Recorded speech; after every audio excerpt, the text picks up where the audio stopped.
ரதியக்காடுப்பட்டியில் நல்லா மாங்காய் சீசன் வந்துருச்சு. இந்த கிளிமுக்கு மாங்காய் நல்லா கிடைக்கிது. அக்கா வந்து கிளிமுக்கு மாங்காய் தான் வாங்கி இந்த துருவி வச்சுருக்கேன். இது 1 கப் அளவு துருவி இருக்கிறேன். இன்றைக்கி ரா மேங்கோ அல்வா செய்ய போகிறேன். மாங்காய் அல்வா செய்ய போகிறேன். குழந்தைங்களுக்கு வீட்டில் லீவ் விட்டாச்சு, ஸ்வீட்டுங்கிறாங்க. சரி ஓகே, நம்மளுக்கு மாங்காய் நல்லா கிடைக்கும் போது அதை எப்படிலாம் யூஸ் பண்ணுமோ பண்ணிப்போம். இப்போ அது 1 கப்பு அக்கா துருவி தான் எடுத்துருக்கிறேன். இதை நம்ம ஜாரில் போட்டு, இது துருவி எடுத்தது நம்ம குழந்தைங்களுக்கு கொடுக்கும்போது அல்வா மாதிரி தெரியாது, திப்பி திப்பியாக தெரியும். அதனால் ஜாரில் போட்டு நல்லா ஒரு ஓட்டு ஓட்டிட்டு கொஞ்சம் நைஸ் பண்ணிக்கலாம். எல்லாத்தையும் ஜாரில் போட்டேன். இப்போ நல்லா கொஞ்சம் நைஸாக ஓட்டி எடுத்துடலாம். பேஸ்ட்டு மாதிரி அரைச்சிக்கோங்கப்பா. பேஸ்ட்டு மாதிரி அரைச்சா நம்மளுக்கு வந்து அல்வா வந்து நல்லா குளோவியாக இருக்கும். இந்த அக்கா எந்த அளவு அரைச்சிருக்கேன் பாருங்கள். பேஸ்ட்டு மாதிரி அரைச்சிக்கலாம். இப்போ நம்ம அல்வா செய்ய ஆரம்பிப்போம். இப்போ அக்கா அடுப்பில் ஒரு பேன் தான் வச்சுருக்கிறேன். அதில் ஒரு ஸ்பூன் 2 ஸ்பூன் இது போட்டுக்கலாம், கீ போட்டுக்கலாம். கீ கொஞ்சம் நல்லா மெல்ட் ஆகட்டும்.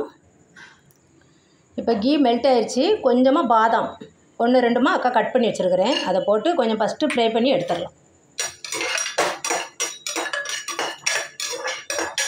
லைட்டாக சவக்க விட்டு எடுப்போம். இப்போ பாதாம் வறுபட்டுருச்சு, நம்ம எடுத்துடலாம். அது ஒரு பிளேட்டுக்கு எடுத்து வச்சுருவோம். பாதாம் வறுத்து எடுத்தாச்சு. இப்போ அந்த கீலையே நம்ம அரைச்ச விழுதை போட்டுடலாம். அந்த மாங்காவை அரைச்சோம்ல விழுதா, அதை போட்டுருவோம்.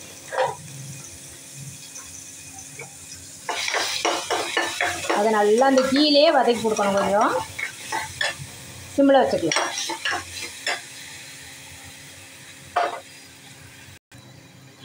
இப்போ 1 ஸ்பூன் ஃபுல்லாக அக்கா கீ போடுறேன். கூட ஒரு 1/2 ஸ்பூன் 1.5 ஸ்பூன் போல் கீ போட்டுக்கலாம். இந்த கீழே வதங்கினா கொஞ்சம் அல்வா டேஸ்டியாக இருக்கும். குழந்தைங்களுக்கு கொடுக்க போகிறோம். கொஞ்சம் நல்லா டேஸ்டியாக பண்ணி கொடுத்தா இந்த லீவு கொண்டாட்டம். நல்லா கொஞ்சம் வதக்கி கொடுப்போம். கொஞ்சமாக அப்படி மீடியம் ஃப்ளேமில் வச்சுட்டு கொஞ்சம் பச்சை வாசனை போகிற வரைக்கும் வதக்கினா போதும். அந்த மாங்காய் பேஸ்ட்டை நம்ம கொஞ்சம் அடிகனமான பாத்திரம் அல்வா செய்யும்போது எடுத்துட்டிங்கன்னா கொஞ்சம் நல்லது. அடிலாம் பிடிக்க வாய்ப்பே இருக்காது. நம்ம கீ இதுக்குள்ளேயுமே 3 ஸ்பூன் போல் போட்டிருக்கிறோம். இன்னும் கொஞ்சம் வதக்கி கொடுக்கும்.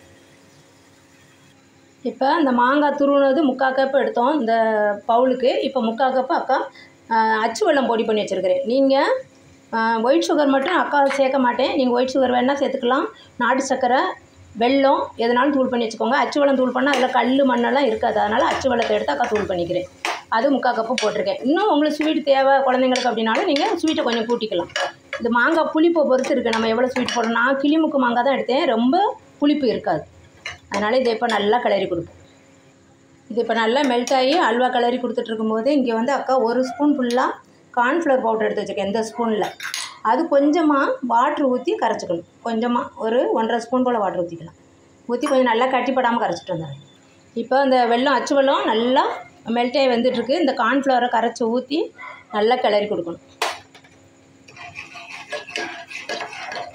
கொஞ்சம் அல்வா பதத்துக்கு வரும். இந்த கார்ன்ஃப்ளவர் ஊற்றுறது அதுக்கு தான், வேறு ஒன்றும் இல்லை. அது உங்களுக்கு ஹெல்த்தியாக தெரியல கார்ன்ஃப்ளவர் போடுறதுனால அப்படின்னா நீங்கள் அவாய்ட் பண்ணிடுங்க. நல்லா கிளறி கொடுப்போம். இப்போ வெல்லம் டேஸ்ட்டுப்பா அவங்கவுங்க விருப்பத்துக்கு தான். அக்கா வந்து 3/4 கப்பு மாங்காய் துருவினது எடுத்துகிட்டு ஒரு 3/4 கப்பு அதே அளவு வெல்லம் போட்டிருக்கிறேன். நீங்கள் 1 கப்பும் போடலாம், 1.5 கப்பும் போடலாம். உங்களுக்கு ஸ்வீட்டுக்கு ஏற்ற மாதிரி போட்டுக்கோங்க. மாங்காய் ரொம்ப புளிப்பு தன்மையாக இருந்துச்சுன்னா 1.5 கப்பு கூட போட்டுக்கலாம். அது உங்களுக்கு ஏற்ற மாதிரி தான் போட்டுக்கணும். இது நல்லா கிளறி கொடுத்துருங்க பாருங்கள். பதம் வந்துட்டுருக்குது அல்வா பதம். இன்னும் கொஞ்சம் கிளறினா போதும். ஊற்றின கீ எல்லாம் வெளியேறி நல்லா அல்வா இங்கே பாருங்கள் சட்டியில் விட்டாமல் அப்படியே பரண்டு சுருண்டு வரும். இப்போது நம்ம வறுத்து வச்சுருக்க அந்த பாதாம் போட்டுருணும். பாதாம் ஃபஸ்ட்டே ஃப்ரை பண்ணி எடுத்துகிட்டு அதுக்கப்புறம் அந்த பாத்திரத்துலேயே நம்ம அல்வா செய்ய ஆரம்பிக்கலாம். தெரியுதா உங்களுக்கு? பாத்திரத்திலே ஒட்டாமல் அப்படியே பரண்டு வருது பாருங்கள். அப்படியே சுருண்டு வரும். இதுதான் அல்வா பதங்கிறது. பார்த்தீங்களா? பாத்திரத்தில் ஒட்டாமல் வருதுல்ல, இந்த பதம் போதும். இப்போ நம்ம அடுப்பு ஆஃப் பண்ணிடலாம். அவ்வளோதான். சூப்பரான இந்த கோடை காலத்தில் மாங்காய் கிடைக்கும் போது நம்ம மாங்காய் அல்வா அவ்வளோ சூப்பராக ஸ்வீட்னஸாக சூப்பராக இருக்கும். குழந்தைங்களுக்கு செஞ்சு கொடுங்க. இந்த ராமாங்காய் அல்வா வந்து ரொம்ப ரொம்ப சூப்பராக இருக்கும். எவ்வளோ சூடாக இருக்குது பாருங்கள். நல்லா குளோவியாக வாயில் போட்டால் வலிக்கிட்டு போயிடும். கண்டிப்பாக இதை செஞ்சு பார்த்துட்டு அக்கா கமெண்டில் சொல்லுங்கப்பா. நம்ம வாயில் போட்டோம்னு வச்சுக்கோங்களேன் அப்படியே வலிக்கிறோம். இந்த அல்வா ரொம்ப ரொம்ப ரொம்ப டேஸ்டியாக சூப்பராக இருக்கும். செஞ்சு பார்த்துட்டு அக்கா கமெண்டில் எப்படி இருந்துச்சுன்னு சொல்லுங்கள். ரதியக்காடுப்பட்டிக்கு சப்ஸ்கிரைப் பண்ணுங்கள், லைக் பண்ணுங்கள், ஷேர் பண்ணுங்கள். இதை செஞ்சு பாருங்கள். உங்கள் பிள்ளைங்களுக்கு இந்த கோடை விடுமுறையை நல்லா அவங்களுக்கு பிடிச்ச ஸ்வீட்னஸோடு நம்ம கழிக்கலாம். தேங்க்யூ.